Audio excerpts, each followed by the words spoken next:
وہ ہے oral sex کا ایشو،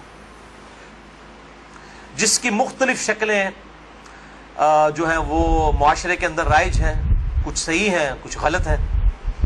اس میں بنیادی اصول آپ سمجھ لیجئے، اور وہ ہے سورۃ البقرہ کی آیت نمبر 187۔ اعوذ باللہ من الشیطان الرجیم، بسم اللہ الرحمن الرحیم۔ احل لکم لیلۃ الصیام الرفث الی نسائکم، حلال کر دیا ہے اللہ نے رمضان کی راتوں میں بھی تمہارا اپنی بیویوں کے ساتھ ازدواجی تعلق قائم کرنا۔ ہن لباس لکم، تمہاری بیویاں تمہارا لباس ہیں، وانتم لباس لہن، اور تم اپنی بیویوں کا لباس۔ اب یہ لباس میں نے جو پہنا ہوا ہے، اس لباس اور میرے جسم کا کوئی پردہ نہیں ہے، میاں بیوی کا آپس میں کوئی پردہ نہیں ہے، کیونکہ ایک دوسرے کا لباس ہے، ایک دوسرے کی عفت اور عصمت کی حفاظت کا ذریعہ بھی ہے، ایک وہ معنی بھی ہے، اور دوسرا اس حوالے سے پریکٹیکلی بھی وہ لباس ہے کہ میاں بیوی کا آپس میں کسی بھی چیز کا کوئی پردہ نہیں ہے۔ کسی حدیث کے اندر کوئی اس طرح کی چیز رپورٹ نہیں ہوئی۔ اس حوالے سے ایک مردود اور منقطع روایت پیش کی جاتی ہے، اور اس تابعی کا سما جو ہے وہ سیدہ عائشہ رضی اللہ تعالیٰ عنہا سے ثابت ہی نہیں ہے۔ سنن ابن ماجہ میں حدیث ہے 1922، مشکات میں 3123 ہے، لیکن مردود روایت ہے، منقطع ہے، کہ اما عائشہ رضی اللہ تعالیٰ عنہا کا بیان ہے کہ میں نے نبی صلی اللہ علیہ وسلم کی شرمگاہ کبھی نہیں دیکھی۔ لیکن یہ روایت ہی ضعیف ہے، جس کی بنیاد کے اوپر لوگوں نے اورل سیکس کے حوالے سے عجیب و غریب فتوے دیے، اور کہا کہ جی میاں بیوی ایک دوسرے کی شرمگاہ کو نہیں دیکھ سکتے، یعنی وہ کہتے دیکھ ہی نہیں سکتے، اگلی بات تو آپ چھوڑ ہی دیں۔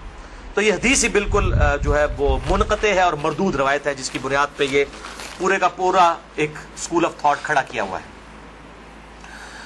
بھائیو، اسلام میں ایز سچ اورل سیکس کی کوئی ممانعت نہیں آئی، سوائے وہ قوم لوط والا جو اینل سیکس ہے اس کو ضرور ایڈریس کیا گیا۔ اس حوالے سے جتنی بھی باتیں کی جاتی ہیں وہ علماء کے فتوے ہیں، اور ظاہر ہے کہ جب فتویٰ ہوگا تو وہ ایکسپرٹ اوپینین ہے، وہ اجتہادی ایشو ہے، اس میں کوئی شخص بھی دلائل کے ساتھ کسی کے ساتھ اختلاف کر سکتا ہے، اور اس کو آپ کتاب و سنت کی نص کی طرح بالکل فائنل اتھارٹی نہیں مان سکتے، اس کے لیے دلائل دینے کی ضرورت ہوگی، زبانی کلامی نہیں کہ میرا دل نہیں مانتا، یہ چیزیں اس طریقے سے نہیں۔ بہرحال اورل سیکس کے حوالے سے میڈیکل ایشو ضرور ریزالو کرنا چاہیے، کیونکہ اس قرآن حکیم نے ہمیں دو ہی علوم بتائے ہیں، ایک ریویلڈ نالج جو وحی کا علم ہے، اور دوسرا acquired knowledge, the knowledge obtained through observations and experiments، science کا علم۔ ان دو میں سے اگر ایک علم بھی یہ چیز ویریفائی کر دے کہ اس طرح کا ایکٹ جو ہے صحت کے لیے نقصان دہ ہے، تو پھر اس کی اسلام میں اجازت نہیں ہوگی۔ مثال کے طور پر یہ جو یورینیم ہے، اگر آپ اس کو نیکڈ ہاتھ لگائیں گے تو سکن کینسر اس کی وجہ سے ہو سکتا ہے۔ یہ قرآن و حدیث میں نہیں موجود، لیکن سائنٹیفکلی پروف ہے۔ تو یہ اس کو پھر اس طریقے سے پریکٹس کیا جائے گا اور بچا جائے گا۔ اس حوالے سے میں نے گفتگو بھی کر دی ہے، مسئلہ نمبر 39، علم وحی اور علم سائنس کی اہمیت اور ان کا دائرہ کار، اہل سنت پاک.com پہ۔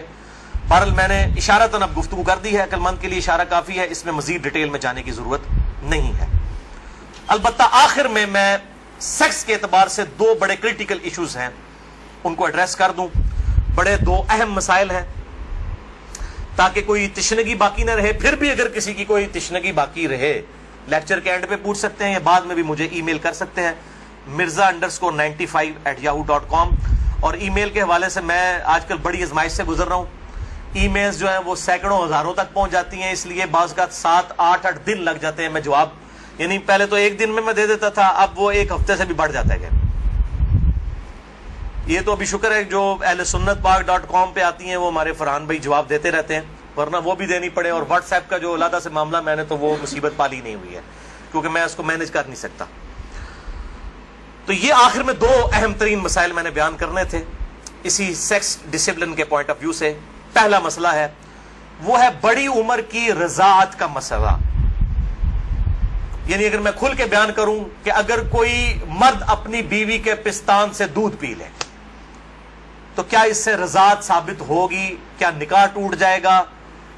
کیا اس طرح کا کوئی معاملہ ہو جائے گا؟ کیونکہ امام ابن تیمیہ نے اس قسم کا فتویٰ دیا، اور وہ آج تک جو ہے وہ اہل حدیث کے گلے میں فٹ ہوا ہے۔ سارے تو نہیں، مطلب جو اہل علم ہے وہ تو سمجھتے ہیں کہ فضول فتویٰ تھا، ان کے نزدیک تو اس طریقے سے رضاعت ثابت ہو جائے گی اور نکاح بھی ٹوٹ جائے گا۔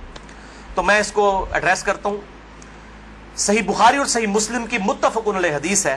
بخاری میں 5099 5099، مسلم میں 3568 3568، اور مشکات میں بھی ہے انٹرنیشنل نمبر کے مطابق 3161، کہ آپ صلی اللہ علیہ وسلم نے ارشاد فرمایا کہ جو رشتے دودھ کی وجہ سے، جو رشتے جو ہے وہ نسب کی وجہ سے حرام ہوتے ہیں، وہی رشتے دودھ پینے کی وجہ سے بھی حرام ہو جاتے ہیں.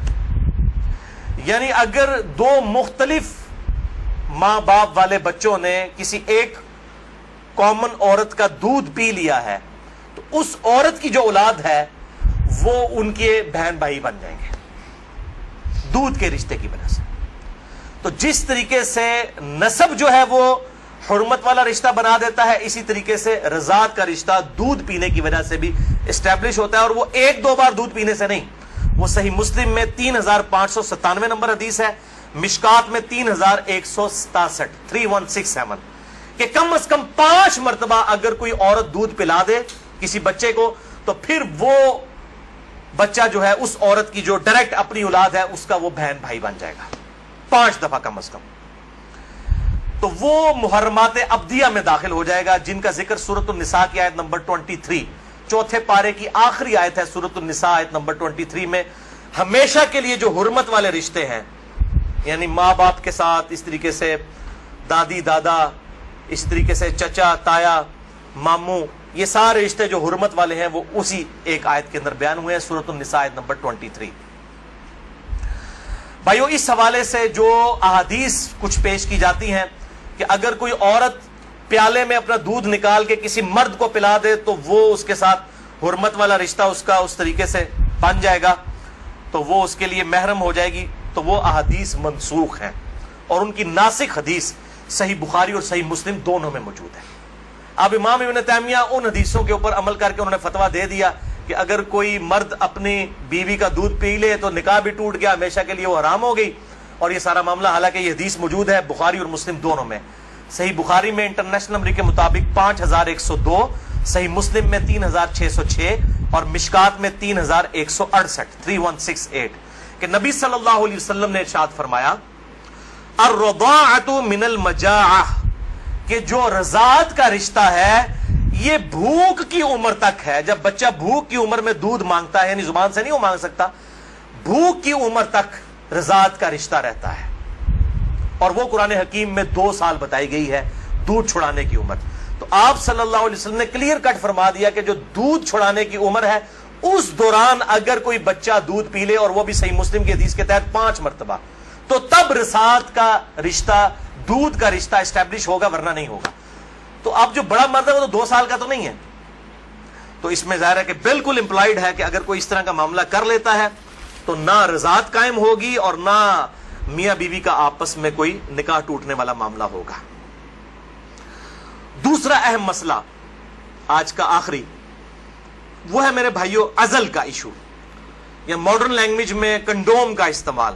عزل عربی میں کہتے ہیں الگ ہو جانے کو، یعنی جب میاں بیوی ازدواجی تعلق قائم کریں، ڈسچارج کے وقت وہ الگ ہو جائیں، اس کو کہتے ہیں عزل. اور اسی کی ماڈرن فارم جو ہے وہ کنڈوم ہے. فیملی پلاننگ کے پوائنٹ آف ویو سے بھی استعمال کرتے ہیں. اس میں کوئی شک نہیں ہے کہ مفلسی کے ڈر سے فیملی پلاننگ کرنا اسلام میں قرآن حکیم کی آیات کی روشنی میں اس کی کوئی گنجائش موجود نہیں ہے، قطعاً حرام ہے. لیکن اگر عورت کی صحت کا ایشو ہو یا اولاد کی تربیت کے پوائنٹ آف ویو سے کسی کے لیے کوئی ریسٹرکشن ہو، وہ معاملہ الگ ہے، اس کے اوپر وہ والا فتویٰ نہیں لگے گا. اور اس کے ثبوت میں 3 حدیثیں پیش کروں گا، تینوں صحیح بخاری اور صحیح مسلم سے. لیکن اس میں یاد رکھیں کہ جو لوگ اس حوالے سے مرد اپنی نس بندی کروا لیتے ہیں، یعنی سیکچولی ڈسیبل ہو جاتے ہیں ہمیشہ کے لیے، جان بوجھ کے میڈیکلی کروا لیتے ہیں، یا عورتیں اپنی یوٹرس نکلوا دیتی ہیں، اگر کوئی بیماری یا کینسر والا ایشو نہ ہو وہ الگ بات ہے کہ جی تاکہ جی ہمیشہ کے لیے معاملہ اسٹیبلش ہو جائے، یہ قطعاً حرام ہے اور بدعت کبریٰ ہے. یہ اللہ کی شریعت کو بدلنا ہے، اللہ کی تخلیق کو بدلنا ہے. سورۃ النساء نمبر 119 کے تحت یہ قطعاً حرام اور شیطانی فعل ہے. کوئی مرد جو ہے اپنے آپ کو خصی کروا لے، یا کوئی عورت اپنی یوٹرس اور ہم جو ہے وہ حمل کا جو ذریعہ ہے اس کا رحم اس کو نکلوا دے. البتہ عزل جو ہے اس کی اجازت ہے. اس کانٹیکسٹ میں 3 حدیثیں ہیں, تینوں بخاری اور مسلم سے. پہلی حدیث صحیح بخاری میں 5208, مسلم میں 3561 اور مشکات میں 3184 ہے کہ جابر بن عبداللہ کہتے ہیں رضی اللہ تعالیٰ عنہ کہ قرآن حکیم نازل ہو رہا تھا اور ہم اپنی بیویوں کے ساتھ عزل کیا کرتے تھے. اللہ تعالیٰ نے قرآن حکیم میں اسے منع نہیں فرمایا, اور جب نبی صلی اللہ علیہ وسلم کو ہمارے بارے میں خبر پہنچی کہ ہم عزل کرتے ہیں, یعنی بیویوں کے ساتھ جب صحبت کرتے ہیں تو ڈسچارج کے وقت الگ ہو جاتے ہیں تاکہ اولاد نہ ہو, تو نبی صلی اللہ علیہ وسلم نے بھی ہمیں منع نہیں فرمایا. نبی پہ تو واجب ہوتا ہے منع کرنا. اور یہ جابر بن عبداللہ وہ ہیں جو 74 ہجری میں فوت ہوئے ہیں. آپ صلی اللہ علیہ وسلم کے بعد بھی 62 ایئرز تک, 62 سال تک زندہ رہے ہیں, اور بخاری اور مسلم کی کئی احادیث کے راوی ہیں, اور 7 سب سے زیادہ 7 احادیث روایت کرنے والے صحابہ میں سے یہ ایک ہے, جابر بن عبداللہ انصاری رضی اللہ تعالی عنہ وعلیہ السلام. تو وہ کلیئر کٹ کہہ رہے ہیں نہ قرآن میں اس کی حرمت آئی, نہ نبی صلی اللہ علیہ وسلم نے ہمیں عزل کرنے سے منع کیا. دوسری حدیث بھی بخاری اور مسلم کی متفق علیہ حدیث ہے. بخاری میں 4138, مسلم میں 3544, مشکات میں بھی موجود ہے 3186 کہ صحابہ کہتے ہیں کہ ہم اپنی لونڈیوں کے ساتھ صحبت کیا کرتے تھے اور پھر ہم عزل کر لیا کرتے تھے. تو ہم نے نبی صلی اللہ علیہ وسلم سے عرض کیا کہ ہم اس طریقے سے عزل کرتے ہیں, الگ ہو جاتے ہیں, ہم نہیں چاہتے کہ ہماری لونڈیوں سے اولاد ہو. تو آپ صلی اللہ علیہ وسلم نے فرمایا کہ کیا حرج ہے کہ اگر تم اپنی بیویوں کے ساتھ عزل نہ کرو, کیونکہ جس جان نے دنیا میں آنا ہے قیامت تک کے لیے وہ تو آ کر رہے گی. لیکن آپ نے منع نہیں فرمایا, آپ نے فرمایا جتنے مرضی ہیلے بازی کر لو, جتنے معاملات مرضی کر لو, جس جان نے دنیا میں آنا ہے اس نے آنا ہے. اور وہی اگلی حدیث ہے تیسری صحیح مسلم میں 3556, مشکات میں 3885. ایک صحابی نے عرض کیا کہ ہمیں یہ چیز ناپسند ہے کہ ہماری لونڈیوں سے اولاد ہو. تو آپ صلی اللہ علیہ وسلم نے فرمایا کہ پھر تم اپنی لونڈیوں کے ساتھ عزل کر لیا کرو. اس حدیث میں ہے کہ آپ نے خود کہہ دیا کہ کر لیا کرو اگر تم چاہو. پھر آپ نے ساتھ ہی فرمایا لیکن جو جان مقدر ہے دنیا میں آنا وہ آ کر رہے گی. یہی ہوتا ہے, وہ جناب وقفے کرتے رہتے ہیں, اکٹھے ہی 3 بچے ہو جاتے ہیں, پھر سارے کے ساتھ وہ کہتے ہیں پتہ ہی نہیں چلا. پتہ تو نہیں چلے گا, ظاہر ہے یہ معاملات تو اللہ کے ہیں. اور آپ کو بتاؤں یہ جو اولاد والا معاملہ ہے یہ خالصتاً اللہ تعالیٰ نے اپنے پاس رکھا ہے. کئی پیغمبر ہیں جو بے اولاد ہیں, اور سورہ شورا کے آخری رکوع میں آیا اللہ تعالیٰ جسے چاہتا ہے بیٹے دیتا ہے, جسے چاہتا ہے بیٹیاں دیتا ہے, جسے چاہتا ہے دونوں دیتا ہے, جسے چاہتا ہے بے اولاد رکھتا ہے. نبی صلی اللہ علیہ وسلم کی ساری بیویاں بے اولاد ہیں سوائے حضرت خدیجہ کے, یا ایک سیدہ ماریہ ہے, ان سے ایک بیٹے ابراہیم پیدا ہوئے, وہ بھی فوت ہو گئے. آپ کی ساری اولاد حضرت خدیجہ سے ہے, باقی آپ کی بیویاں جتنی ہیں وہ بھی بے اولاد ہیں. کیا ان کو اولاد کی تمنا نہیں ہوگی؟ سیدہ عائشہ کو, سیدہ حفصہ کو ہوگی, لیکن یہ ایکسکلوسیو اللہ تعالیٰ کا ڈیسیجن ہے. تو آپ صلی اللہ علیہ وسلم نے فرمایا کہ جو جان مقدر ہے وہ آ کر رہے گی. پھر کچھ عرصے کے بعد وہ صحابی حاضر ہوئے اور کہا یا رسول اللہ میری لونڈی جو ہے وہ تو امید سے ہے, حاملہ ہو گئی ہے. آپ نے فرمایا میں نے تجھے کہا نہیں تھا کہ جو اولاد مقدر میں ہے وہ آ کر رہے گی, اس کو کوئی نہیں روک سکتا. تو یہ چیزیں یعنی انسان اگر سمجھتا ہے رک جائے تو ایسا نہیں. لیکن یہ یاد رکھیے یہ لونڈیوں والا معاملہ ہے جو آزاد عورت ہے, کیونکہ ہماری بیویاں تو لونڈیاں نہیں ہوتی ہیں, تو آزاد عورتیں ہیں. آزاد عورت کے ساتھ عزل کرنے کے لیے بیوی کی اجازت کی بھی ضرورت ہے. مرد اپنی مرضی سے یہ ڈیسیژن نہیں کر سکتا. یہ ساری احادیث لونڈیوں سے ریلیٹڈ ہے. آزاد عورت اور بیویوں کے معاملے میں میاں بیوی دونوں کا راضی ہونا ضروری ہے. لہذا اس حوالے سے صحیح مسلم سے ایک حدیث جو پیش کی جاتی ہے اور کچھ اور روایتیں کہ عزل کرنا گویا کہ زندہ بچے کو گاڑ دینا ہے یا اولاد کا قتل ہے, وہ تمام احادیث کراہت کے اوپر مبنی ہے یا پھر وہ منسوخ تصور کی جائیں گی ان احادیث کی روشنی میں. اور الحمدللہ اسی پہ امت کا اجماع ہے. عزل کے جواز کے سب لوگ قائل ہیں, جس کی ماڈرن فارم جو ہے وہ کنڈوم کا استعمال ہے. لیکن اگر ایک دفعہ پریگنینسی آئیڈینٹیفائی ہو جائے, خواہ ایک دن کی ہو, لوگ پوچھ رہے ہوتے ہیں جی علیحدہ 40 دن ہی گزرے نا جی, 40 دن کے اندر ایک دن کی بھی پریگنینسی ہو, اس کو ضائع کروانا قطعاً حرام گناہ کبیرہ ہے, اولاد کا قتل ہے, خواہ ایک دن کی ہو. کوئی اس میں نہیں ہے جی چوتھے مہینے روح ڈالی جاتی ہے. بھائی چوتھے مہینے روح ڈالی جاتی ہے تو اس سے پہلے کیا ہوتا ہے, بچہ بڑا تو ہو رہا ہوتا ہے. وہ روح کے ساتھ زندگی کا ایشو اور ہے, روح کے بغیر بھی ایک زندگی ہے, وہ ایشو اور ہے. وہ بھی تو بچہ جو ہے ایک ایمبریو سے ایک جو ہے وہ جنین سے معاملات بڑھتے بڑھتے آگے جاتے ہیں، تو وہ بھی ایک زندگی ہے، روح کے ساتھ ایک اور زندگی ہے، روح کے بغیر بھی زندگی اس کے اندر موجود ہے۔ اسی لیے اگر مردہ بچہ بھی پیدا ہو تو راجح قول جامعہ ترمذی اور ابو داؤد کی حدیث کے تحت یہی ہے کہ اس کا جنازہ بھی پڑھایا جائے گا۔ اور لوگ کہتے ہیں جی زندہ پیدا ہوگا تو پھر پڑھایا جائے گا، مردہ بھی پیدا ہو ماں کے پیٹ میں تو وہ زندہ ہی تھا نا، ایگزسٹ تو کرتا تھا نا، تو افضل قول یہی ہے کہ اس کا جنازہ پڑھا جائے گا۔ تو یہ میرے بھائیوں کچھ اس حوالے سے چیزیں تھی جو میں نے بیان کر دی۔ البتہ اگر کسی عورت کی زندگی موت کی کشمکش بن جائے، اس صورت میں اگر وہ پریگنینسی کا بھی ضائع کروا دیتی ہے پھر اس پہ شرعی گرفت نہیں، لیکن زندگی موت کی کشمکش اس سے کم پہ نہیں، صحت کا معاملہ نہیں، بیوی کمزور ہے یہ معاملہ نہیں، واقعی زندگی موت کی کشمکش بن جائے تو پھر وہ اسی طریقے سے جو سورۃ النحل کے اندر آیا کہ اس وقت تو اگر کوئی کلمہ کفر بھی کہہ دے اور دل میں ایمان ہو تو اللہ تعالیٰ گرفت نہیں فرمائے گا۔ اور اس حوالے سے ہمارے پڑوسی ملک انڈیا کے اندر آج سے کئی سال پہلے، تقریباً 15 سال پہلے کی رپورٹ ہے کہ روزانہ 3000 بچیاں ماں کے پیٹ کے اندر ہی پریگنینسی ان کی ضائع کر دی جاتی ہے جب یہ پتا چلتا ہے کہ یہ بچیاں ہیں۔ یعنی قرآن اگر کہتا ہے نا بچیوں کو دفن کرنا یہ گناہ کبیرہ ہے، تو یہ گناہ آج تک چل رہا ہے۔ بیسک ہیومن انسٹنکٹ تو بدلی نہیں ہے نا۔ 3000، اسی وجہ سے انڈیا میں مردوں کی تعداد عورتوں سے زیادہ ہے۔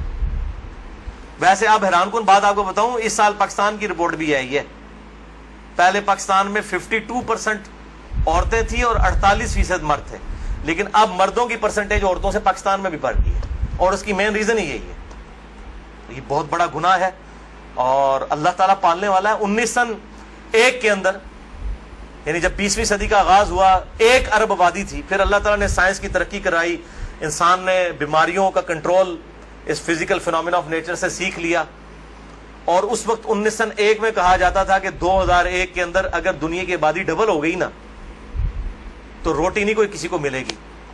اس وقت 1 ارب تھی 100 سال پہلے، یا آج سے 116 سال پہلے، تو 100 سال کے بعد 2 ارب آبادی نہیں ہوئی ہے، 3 ارب بھی نہیں ہوئی، 4 ارب بھی نہیں ہوئی، 5 ارب بھی نہیں، 6 ارب بھی نہیں، 7 ارب آبادی ہو چکی ہے، لیکن زمین نے اپنے خزانے اگل دیے۔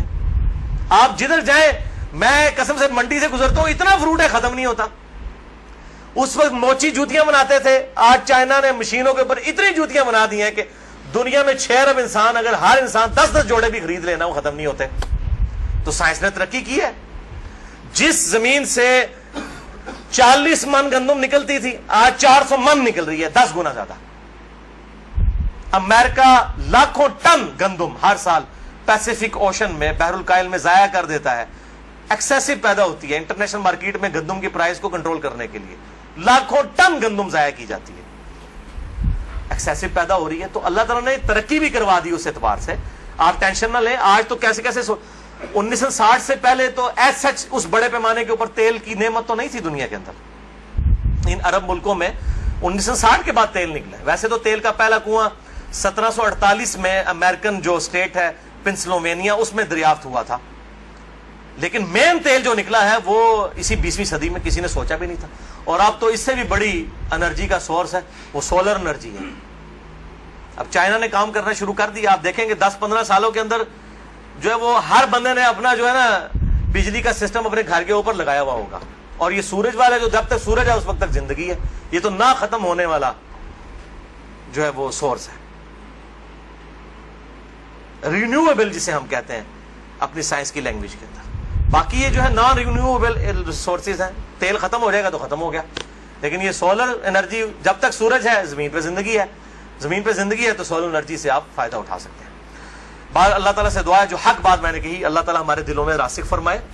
اگر جذبات میں میرے منہ سے کوئی غلط بات نکل گئی آج تو اللہ تعالیٰ ہمارے دلوں سے معاف کر دے، ہمیں کتاب و سنت کی تعلیمات پر عمل کر کے دوسرے بھائیوں تک پہنچانے کی توفیق عطا فرمائے۔ سبحانک اللہم و بحمدک، اشہد ان لا الہ الا انت، استغفرک و اتوب الیک، وما علینا الا البلاغ المبین۔ جزاک اللہ خیرا۔